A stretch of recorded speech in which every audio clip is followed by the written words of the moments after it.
안녕하세요. 3일경제 독립TV입니다. 암 유병자 200만 시대입니다.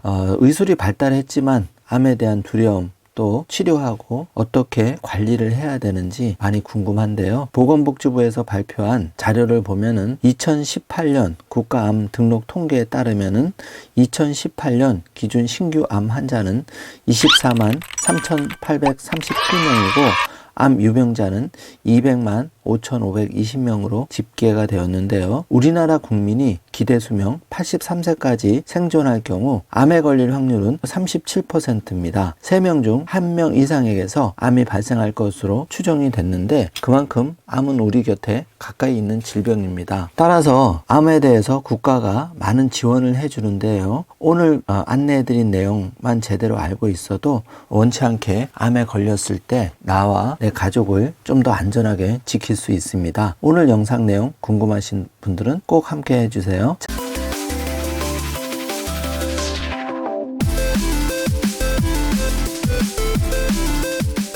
자, 그럼 바로 시작하겠습니다. 우리가 누구나 여러 가지 대비를 하는데요. 특히 나이 많은 어르신들, 부모님 모시고 있다면 항상 걱정이 있습니다. 죽음은 모두가 맞이하지만 정말 품위 있고 아름답게 인생을 마무리하는 게 매우 중요한데요.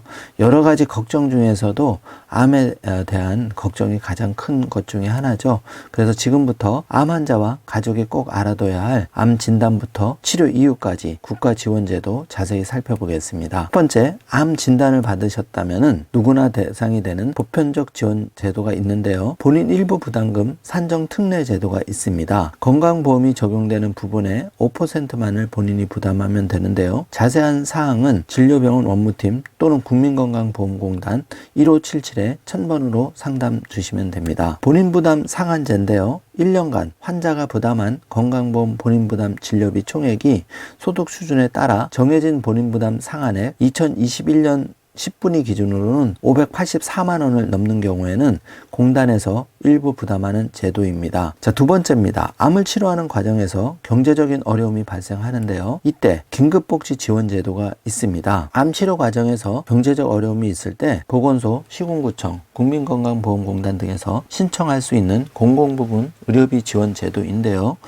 긴급복지 지원 제도는 중한 질병 또는 부상으로 인해서 발생한 의료비를 감당하기 곤란한 사람으로 소득과 재산 요건을 동시에 충족하는 경우에 의료비를 지원합니다. 자세한 문의는 보건복지상담센터 129번으로 전화 주시면 됩니다. 자, 차상위 본인부담 경감 대상자 지원 사업이 있는데요. 저소득 가구 소득 인정액이 기준 중위소득의 50% 이하이고 부양 조건을 충족하는 자 중 희귀 질환자, 중증 난치 질환자, 6개월 이상 치료를 받고 있고 치료가 필요한 사람 또는 만 18세 미만인 자를 대상으로 의료비 중 본인 부담금을 일부 경감해주는 제도입니다. 자세한 문의는 살고 계신 거주지의 읍면동 행정복지센터를 방문하시면 됩니다. 자, 재난적 의료비 지원 사업이 있는데요. 암, 뇌혈관 질환, 심장질환, 희귀질환, 중증 난치 질환 등 소득 재산 기준과 의료비 발생 수준에 따라서 지출한 의료비 중 일부를 지원하는 제도입니다. 자세한 상담 문의는 보건복지상담센터 129번 또는 국민건강보험공단 1577-1000번으로 상담하시면 됩니다. 세 번째, 경제활동이 중단되었거나 생계비 마련이 어려운 경우가 있죠. 이런 경우에는 암 치료 과정에서 경제활동 중단 등으로 갑자기 생활에 어려움이 있을 때 긴급 생계 지원 제도가 있는데요.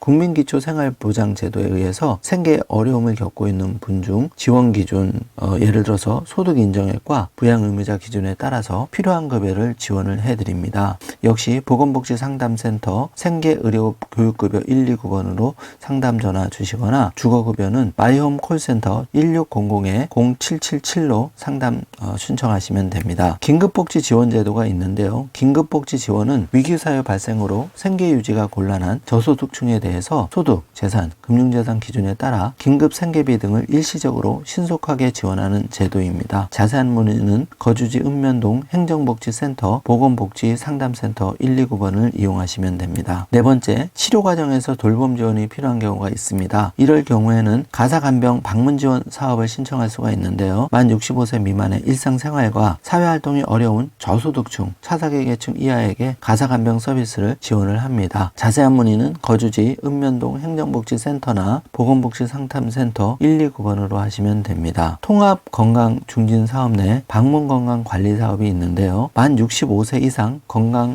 행태 개선이 필요한 국민기초생활수급자나 차상위 계층인 자에게 방문건강관리 서비스를 제공하는데요. 자세한 문의는 거주지 관할 보건소로 하시면 됩니다. 노인 장기요양보험 제도를 활용하셔도 도움이 되는데요. 만 65세 이상 노인 또는 노인성 질병, 치매, 뇌혈관성 질환 등이 있는 65세 미만의 자가 6개월 이상 혼자서 일상생활을 수행하기 어렵다면 신체활동, 가사활동, 인지활동 등의 장기요양 서비스를 지원받을 수가 있습니다. 자세한 문의는 국민건강보험공단 1577-1000번으로 하시면 됩니다. 5번째입니다. 암을 치료하는 과정에서 또는 치료가 끝난 후에 신체적 장애가 남아있는 경우에 활용하시면 되는데요. 장애인연금, 장애수당 지원제도가 있는데 장애인연금은 만 18세 이상의 등록된 중증장애인에게 매월 일정액의 연금을 지급하는 사회보장제도이고요. 장애수당은 만 18세 이상의 중증장애인의 해당되지 않는 종전의 3에서 6급 의 경우 국민기초생활수급자 또는 차상위 계층인 자에게 일정액의 연금을 지급하는 사회보장제도인데요. 자세한 문의는 거주지 읍면동 행정복지센터에 상담하시면 됩니다. 장애인 활동 지원도 해드리는데요. 만 6세에서 65세 미만의 모든 등록장애인에게 신체가사, 사회활동보조, 방문목욕, 방문간호 등 활동을 지원하는 제도이니 활용해 주시면 됩니다. 기타 지원제도로는 암환자 소득공제 혜택, 고혈압, 당뇨병 등록관리사업,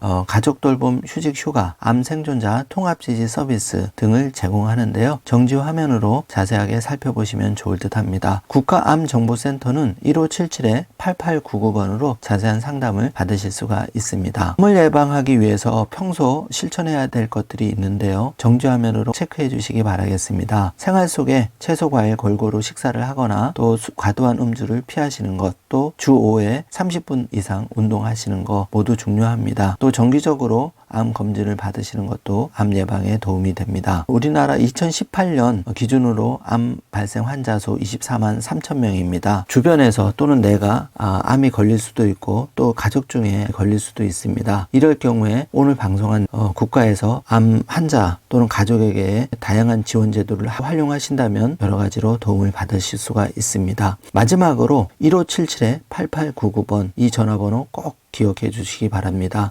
국가에서 암 환자 또는 가족에게 자세한 상담을 제공하고 있습니다. 오늘 영상 내용이 여러분께 조금이라도 도움이 되셨다면 좋아요, 구독, 알림 설정 부탁드리겠습니다. 영상 끝까지 시청해 주셔서 감사합니다.